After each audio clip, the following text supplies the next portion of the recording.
혹시 골목 식당하고 무슨 관련이 있으시냐라고 물어봅니다. 소위 교회 퀴즈라고 하던 제가 어느 순간 교회를 싫어하게 됩니다. 야, 너 목사님 아들이라며 교회란 무엇일까 였습니다. 교회를 찾아다녀보자라는. 골목에서는요, 정말 다양한 방법으로 희망의 복음을 전하는 교회들이 있었습니다. 출석 성도의 절반 이상이 알코올 중독, 수어로 설교를 하시고 도박 중독에 빠진 이들과 작은 교회 목회자들의 이야기를 접할 수 있는 교회는 너무도 어렵습니다.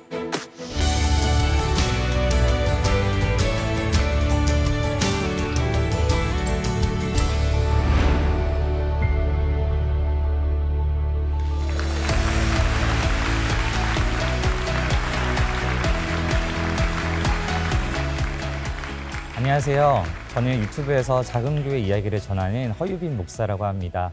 오늘은 여러분과 교회에 대한 이야기를 하려고 나왔습니다.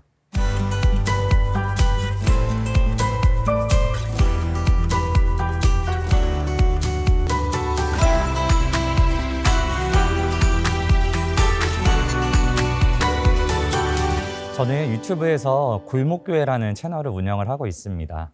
제가 이 골목교회라는 채널을 운영한다고 하면 대부분은 비슷한 반응을 한 가지 보이시는데요. 혹시 골목식당하고 무슨 관련이 있으시냐라고 물어봅니다. 그럴 때마다 저는 항상 답하는 게 골목식당과는 아무 관련이 없고, 그리고 골목교회 이름을 지을 때도 골목식당을 떠올리지 않았다라고 항상 말씀을 드리고 있습니다. 제가 운영하는 골목교회라는 채널은 전국 곳곳에 있는 골목길에 있는 작은 교회들을 찾아가서 그 이야기를 듣고 인터뷰한 영상들을 나누고 있습니다. 그런데 그냥 교회 이야기는 아니고요. 저희 골목교회 앞에 수식어가 한 가지가 붙습니다. 그것이 무엇이냐면 평범하지만 특별한 동네교회 이야기 골목교회라는 수식어가 붙어 있습니다.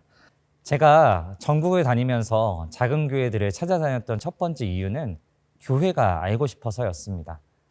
저는 주일에 아침에 일어나면 교회를 갔고, 점심시간이면 교회 식당에서 밥을 먹었고, 저녁 시간이 되면 본당 예배당에 앉아서 예배는 드리지 않았고요. 부모님 옆에서 누워서 잤던 기억이 가득합니다. 저희 어릴 적을 돌아보면 어디 갔던 기억보다는 항상 교회에서의 기억만이 가득 차 있습니다. 그만큼 교회가 저에겐 놀이터였고 집과도 같았습니다.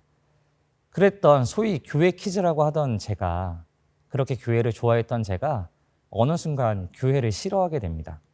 교회에서 무슨 사건이 있었냐고요? 아니요. 그리고 교회에서 아니면 상처를 받았냐고요?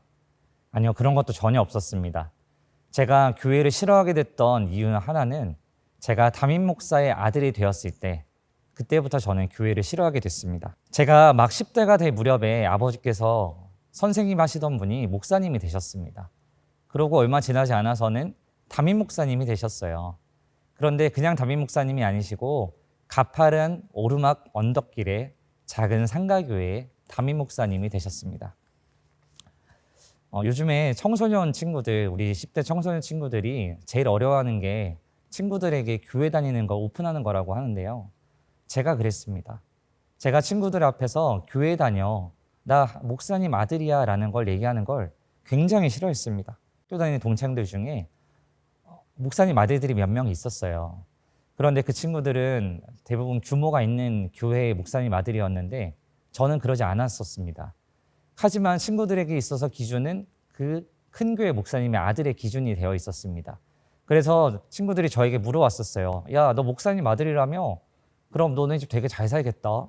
너네 집 진짜, 너네 교회 진짜 크겠다라고 할 때마다 저는 되게 위축돼서 나는 그렇지 않다고, 나는 그런 교회 다니지 않는다고 했던 기억이 납니다.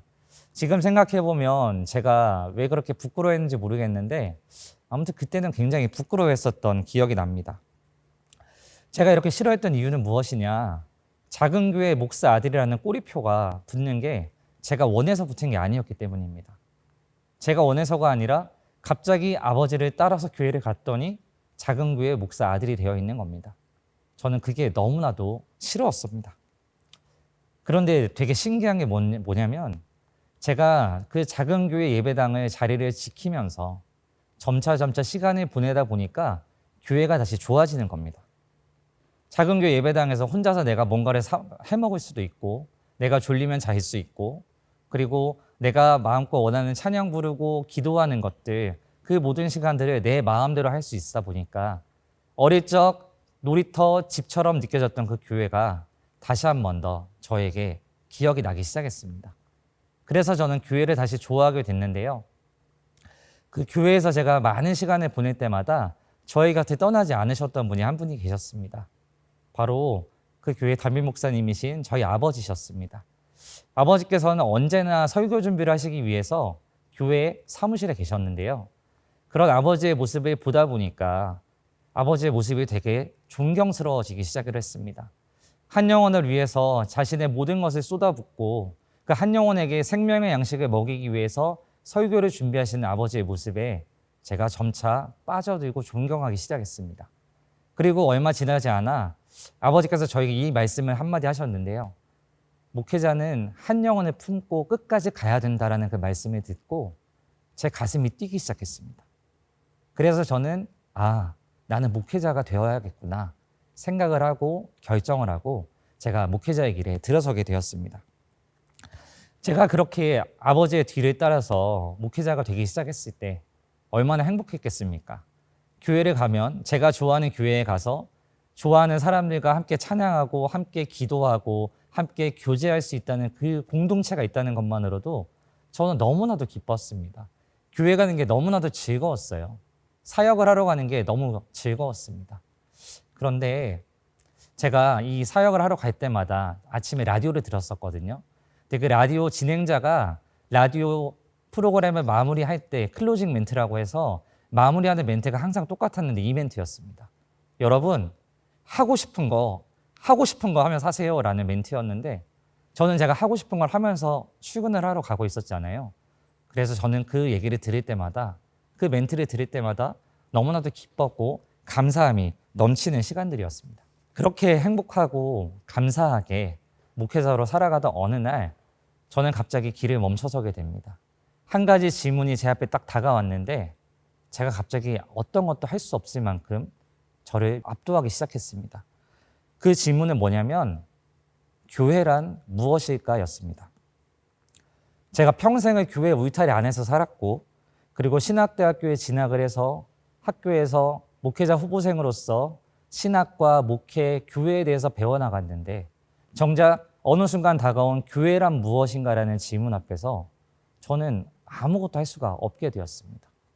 하루 이틀의 고민이 아니라 한 달, 두 달, 6개월, 거의 1년의 시간 동안에 제가 교회에 대해서 궁금해하기 시작을 했습니다. 제가 길게 살진 않았지만 그래도 30년 이상은 교회에서 생활했는데 소위 말하는 교회에서 제가 그래도 많은 밥을 먹었는데 교회 밥을 먹었는데 정작 이 질문이 다가왔을 때는 대체 교회가 뭐지? 교회는 어떤 곳이지에 대한 질문을 계속 할 수밖에 없었습니다. 그래서 저는 출발선에서 한 발을 떼기 시작했습니다. 근데 그 한 발은 무엇이냐? 가장 무모하고도 어떻게 보면 무식할 수도 있는데 직접 교회를 찾아다녀 보자라는 저의 생각이었습니다. 제가 직접 전국의 교회들을 한번 찾아다녀 보자, 가서 이야기를 들어보자라고 제가 결심을 하게 됩니다.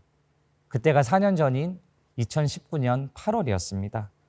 제가 그때부터 지금까지 약 60곳의 교회를 찾아다녔습니다. 전국을 돌아다녔어요.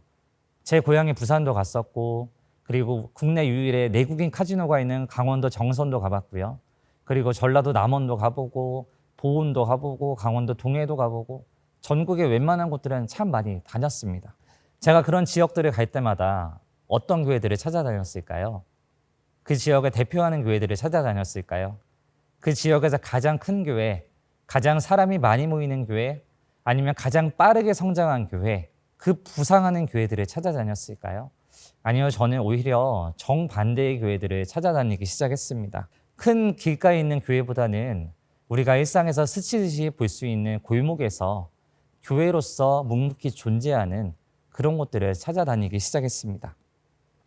그리고 가급적이면 출석 성도 수가 150명 미만의 교회, 그리고 교계, 언론계에 소개되지 않은 교회들을 주로 찾아다니기 시작을 했습니다. 왜냐하면 대한민국에 있는 교회들은 대부분 이렇게 작은 교회들이었기 때문입니다. 제가 그렇게 야심차게 직접 다녀보자 결심하고 이제 교회들의 섭외를 하기 시작했을 때 가장 첫 번째로 저에게 다가왔던 감정은 기쁨과 환희보다는 거절감이었습니다. 지금 생각해보면 저라도 거절했을 것 같습니다. 이름 모를 젊은 목사라는 사람이 다짜고짜 전화를 해서 골목교회라는 채널을 운영하려고 준비 중인데 교회에 대해서 궁금해서 찾아뵈려고 합니다. 그리고 목사님의 영상을 인터뷰에서 편집해서 업로드 하려고 합니다라는 이야기를 들었을 때 대부분은 다 거절하셨습니다. 그래서 내가 잘못된 결정을 한 걸까라고 고민을 하고 있었는데 참 감사하게도 하나님께서는 몇몇 목회자분들의 마음을 바꿔주셨습니다. 작은 교회를 알려주셔서 고맙습니다라고 하시면서 인터뷰를 수락해 주신 목사님들도 계셨습니다. 그분들이 계시지 않았다면 골목교회라는 채널은 존재할 수가 없었겠죠. 제가 교회를 알고 싶어서 골목교회를 시작을 했다고 말씀드렸는데 제가 두 번째로 골목을 찾아다녔던 이유는 교회에 여전히 희망이 있다는 거, 교회가 여전히 희망이라는 것을 알리고 싶었습니다. 우리 다양한 매체에서 교회에 대한 이야기들을 합니다. 그런데 여러분 혹시나 교회에 대한 이야기를 들을 때 좋은 얘기를 들으셨습니까? 좋은 얘기도 물론 있겠지만 대부분은 차가운 시선입니다. 그렇게 따뜻한 시선, 호의적인 시선에 보이지 않고 굉장히 차갑고 냉소적이고 더 나아가서는 드라마 같은 것들을 통해서 교회에 대해서 조롱하기도 합니다. 그런데 정말로 그 세상의 말대로 교회의 희망이 사라졌다면 제가 목회자로 살아갈 수 있었을까요? 제가 이렇게 골목을 찾아다닐 수 있었을까요? 이미 멈췄을 겁니다. 하지만 그럼에도 제가 이렇게 다녔던 이유는 교회에도 여전히 희망이 있다는 것을 저는 분명히 확신하고 있었기 때문입니다. 교회가 희망을 잃어버렸다, 교회에는 답이 없다라고 이야기하는 이 시대에 지금도 주님의 숨결이 임하고 그리고 하나님과 세상 그리고 이 교회를 위해서 사랑하는 섬기는 공동체가 있다는 것을 저는 골목에 다니면서 체험하고 있습니다. 그리고 앞으로도 체험할 수 있으리라 저는 굳게 확신하고 있습니다. 골목에서는요, 정말 다양한 방법으로 희망의 복음을 전하는 교회들이 있었습니다. 제가 두 교회만 소개를 드리려고 합니다. 첫 번째 교회는 출석 성도의 절반 이상이 알코올 중독 혹은 알코올 의존증으로 시설에서 생활하는 분들을 모시는 교회가 있습니다. 그 교회 목사님은 주일이 되면 알코올 중독 성도님들이 있는 병원으로 가서 픽업을 하셔서 교회에 오셔서 예배 드리고 예배 끝난 이후에 다시 시설로 데려다 드리는 사역을 하고 있었습니다. 그런데 사실 여러분, 술이 웬수라고 하지 않습니까? 이런 말도 하지 않습니까? 술만 안 먹으면 너무 좋은 사람인데 술만 먹으면 사람이 변한다라는 이야기도 할 만큼 그 술이라는 걸 끊는 건 너무 어렵습니다. 그런데 이 목사님께서 말씀하시는 게 무엇이냐면 전교회 수련회에 가서 고기를 구워 먹는데 고기를 구워 먹으면 당연히 술 마시는 분들은 술 생각이 날 거 아니에요? 그런데 그 성도님들이 술 생각이 나지 않습니다. 지금은 참을 수 있을 것 같습니다라고 하는 그 고백들을 들으면서 목사님께서는 하나님은 살아계시구나. 하나님은 정말로 복음 안에 생명이 있다는 것을 그 목사님께서 고백을 해주셨습니다. 제가 그 얘기를 들으면서 얼마나 많이 울었는지 모릅니다. 맞아. 그래, 교회에는 희망이 있지. 복음에는 생명이 있지. 하나님의 사랑을 끝까지 포기하지 않는구나. 이것들을 저는 듣고 돌아올 수가 있었습니다. 또 한 교회는 제가 교회를 가기 전에 우연히 영상을 한번 보게 됐었어요. 섭외하기 전에 봤던 영상인데 주의 성가대 영상이었습니다. 근데 성가대라고 하면 어떻습니까? 소리가 굉장히 웅장하고 아름다운 소리로 찬양을 하잖아요. 근데 제가 그 성가대 영상을 보려고 재생을 눌렀는데 아무 소리가 들리지 않는 겁니다.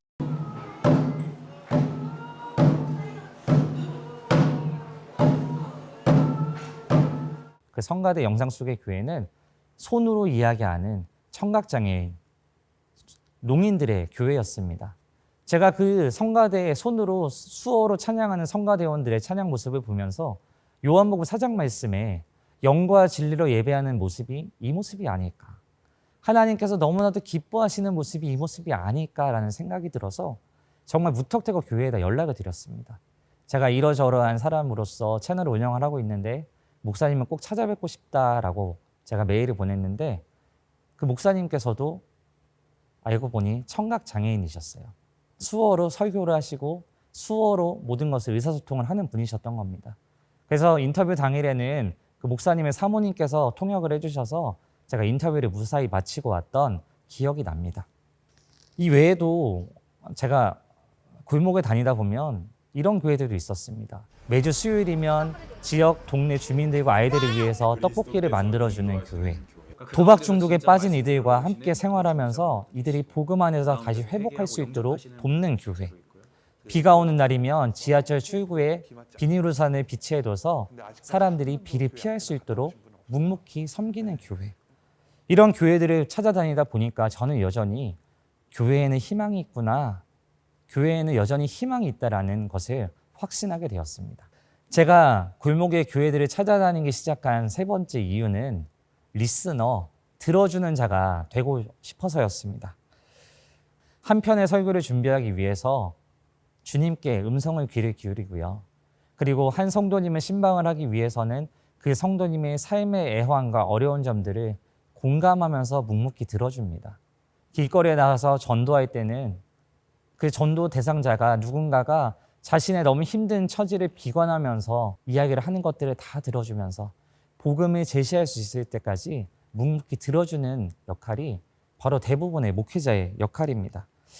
근데 제가 골목교회를 시작을 하기 전에 제가 교회란 무엇인가에 대해서 고민하던 중에 제가 우연히 한 책을 보게 되었습니다. 그 책은 정신과 의사 유미라는 분이 쓴 리스너라는 책이었는데요. 이 책에서 한 가지 대목이 나오는데 그것이 저에게 멈추게 했습니다. 그 내용은 이것이었습니다. 누군가의 이야기를 들어주는 리스너에게는 또 다른 이야기를 들어줄 리스너가 필요하다라는 것이었습니다. 저는 이 대목을 읽으면서 스쳐 지나갔던 것이 무엇이었냐면, 누군가의 이야기를 들어주는 목회자에게는 그 목회자의 이야기를 들어줄 또 다른 리스너가 필요하겠구나라는 것을 제가 생각나게 됐습니다. 그래서 제가 골목교회를 하게 되었고, 그래서 골목에 있는 목사님들의 이야기를 들으러 찾아다녔던 겁니다. 여러분, 우리 주위를 둘러보면 교회들이 정말 많습니다. 카페도 많지만 교회들이 참 많아요. 상가 지하에 있고 상가 2층, 3층, 5층, 6층, 꼭대기층에도 있고, 그리고 사람이 없는 인적이 드문 곳에도 교회는 있습니다. 그런데 그 각각의 교회 안에 한 사람씩은 꼭 있습니다. 그게 누구냐? 그 교회를 섬기는 목회자입니다. 그 소명에 순종하여서 하나님의 소명에 순종해서 자리를 지키는 목회자들이 있는데 이들은 누군가를 기다립니다.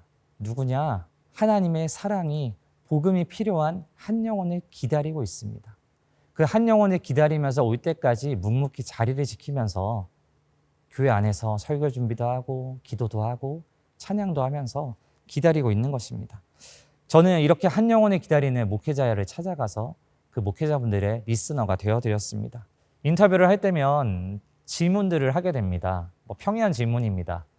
왜 신앙생활을 하게 되셨고, 어떻게 목회자가 되셨고, 왜 단미목회를 하게 되셨고, 그리고 언제 기쁘고 언제 슬프시고 기억나는 사람이나 시기가 있으신지, 각각의 질문의 그 시간은 한 10초 정도밖에 되지 않습니다. 그런데 저의 짧은 그 10초의 질문에 목사님들은 짧게는 5분, 길게는 10분, 더 길게는 2시간까지도 이야기하는 것들을 저는 보았습니다. 제가 이렇게 앞에 앉아서 목사님들이 제 앞에서 이야기 나누실 때 저는 항상 목사님들과 눈을 마주쳤는데, 제가 그렇게 찾아뵀던 목사님들의 눈빛을 보면 굉장히 살아 있었습니다. 행복해하는 눈빛이었습니다. 그래서 그렇게 행복해하는 표정으로 인터뷰를 마쳤던 목사님들과 함께 다 마치고 교제를 하면서 목사님과 대화를 할 때 비슷한 반응들을 보이셨습니다. 저를 찾아와줘서 고맙습니다. 이렇게 아무도 찾아올 것 같지 않은 저를 찾아와 주어서 내 앞에 누군가 앉아서 내 이야기를 들어주는 것만으로도 너무 행복합니다라는 이야기를 들었습니다. 나는 아무도 없을 때 혼자서 허공에 대고 설교하는 때도 많았는데 오늘 나의 이야기를 들어주는 누군가가 있다는 것이 얼마나 감사한지 모릅니다라는 이야기를 들을 때 저는 제가 찾아다니길 잘했다라는 생각이 들었습니다. 제가 이렇게 리스너, 목회자들의 이야기를 들어주는 또 다른 목회자로서 찾아다니게 됐던 이유는 사실 숨겨진 이유가 하나가 있습니다. 그것은 바로 감히 제가 그럴 자격이 없을지 모르지만 저는 그 목사님들의 응원과 위로를 해드리는 통로가 되고 싶어서 제가 이렇게 골목을 찾아다니게 되었습니다. 사실은 제가 존경하는 목사님이 한 분 계세요. 그분은 바로 제 아버지십니다. 이제 내년이 지나면 아버지께서 은퇴를 하실 예정이신데요. 목회자로서의 아버지를 돌아보자면 아버지는 언제나 성실하신 목사님이셨습니다. 제가 아침에 눈을 뜨면 묵상하고 계셨고, 그리고 어딘가를 이동하는 중에 잠시라도 짬이 생기면 성경을 보시거나 설교 자료 관련된 책을 보시거나 아니면 설교를 쓰고 계셨습니다. 그리고 휴가를 가게 되면 출타한 성도, 타지방으로 이사간 성도가 있는 곳으로 가서 휴가 기간도 신방하시는 모습들을 저는 봐왔습니다. 아버지께서는 지난 28년 동안 매주 그렇게 살아오셨습니다. 그런데 이런 삶은 교회의 크고 작음을 떠나서 모든 목회자의 모습이기는 합니다. 하지만 그 모든 목회자들 중에 특히 작은 교회 목회자들의 이야기를 접할 수 있는 기회는 너무나도 어렵습니다. 왜냐하면 그 교회가 지하에 있거나 상가에 있기 때문에 문을 열고 들어가기 어려운 곳에 있기 때문에 그분들의 이야기는 듣기가 너무 어려운 겁니다. 그래서 저는 찾아다니기 시작을 했던 거죠. 여러분, 교회의 규모가 작다고 해서 교회가 상가 지하에 있다 그래서 그분들의 목회가 실패한 걸까요? 아니요. 저는 분명하게 말씀드리고 싶습니다. 그분들의 목회가 결코 실패한 게 아닙니다. 규모는 작지만 여전히 복음의 생명력으로 살아 숨쉬는 교회가 있고, 어떤 교회는 교회 건축을 할 재정이 있었음에도 불구하고 교회를 다니지 않는 누군가가 삶의 터전을 잃어버렸다고 해서 그 사람의 터전을 마련해주는 교회도 있었습니다. 전도지 한 장 나눠주지 않더라도 교회가 있어서 너무나도 고맙다라는 이야기 듣는 그런 교회들이 있었다는 겁니다. 저는 골목교회를 시작했던 이유가 바로 실패한 목회는 없습니다. 실패한 목회자는 아무도 없습니다라는 것을 알리고 싶어서 제가 골목교회를 시작을 했던 겁니다. 그래서 그렇게 찾아가서 제가 그 소외감을 겪고 있고 혹여나 열등함을 겪고 있는 목사님들에게 실패하지 않으셨다고, 너무나도 잘하고 계셨다라고 위로해드리고 싶어서 저는 그렇게 찾아다니고 있습니다. 제가 반대로 응원을 받을 때도 있었습니다. 댓글로, 그리고 또 다른 누군가에게는 후원금을 받기도 했지만 주로 댓글로 연락을 받으면서 혹은 영상을 보고 교회에 출석하기로 했다는 연락을 받을 때면 제가 피곤하기도 했지만 제가 골목교회를 하길 잘했다라고 생각이 들 때도 있었습니다. 이제 저의 이야기에 대해서 좀 정리를 하고자 합니다. 저는 교회가 궁금했고 교회가 여전히 희망이 있음을 알고 싶었고 알리고 싶었고, 그리고 제가 교회 안에서 목회자분들을 위로해드리고 싶어서 제가 이렇게 골목을 다니기 시작을 했습니다. 그런데 제가 좋아하는 문장이 하나가 있는데요. 걷다 보니 길이 되었다라는 문장입니다. 저는 제가 이 자리에 설 수 있을 거라고 생각한 적도 없습니다. 하지만 제가 교회를 알고 싶어서 걷다 보니 길을 만들게 되었고, 저는 골목교회라는 채널을, 그리고 지금도 전국의 골목을 찾아다니고 있게 되었습니다. 이처럼 우리의 인생은 갈 바를 알 수 없겠지만 묵묵히 주님의 인도하심을 따라가다 보면 그 길에는 분명한 행복과 참된 희망을 발견하게 될 것이다. 저는 분명하게 확신합니다. 제가 다니는 이 골목의 여정이 골목교회라는 채널을 통해서 누군가가 교회에 대해서 이미지를 떠올리게 되었을 때, 여전히 교회는 희망이 있구나, 여전히 교회는 살아 숨쉬고 있구나라는 전할 수 있는 그러한 복음의 통로로 살아가고 싶습니다. 긴 시간 동안 이야기를 들어주셔서 감사합니다. 이상으로 저의 발표를 마치겠습니다. 감사합니다.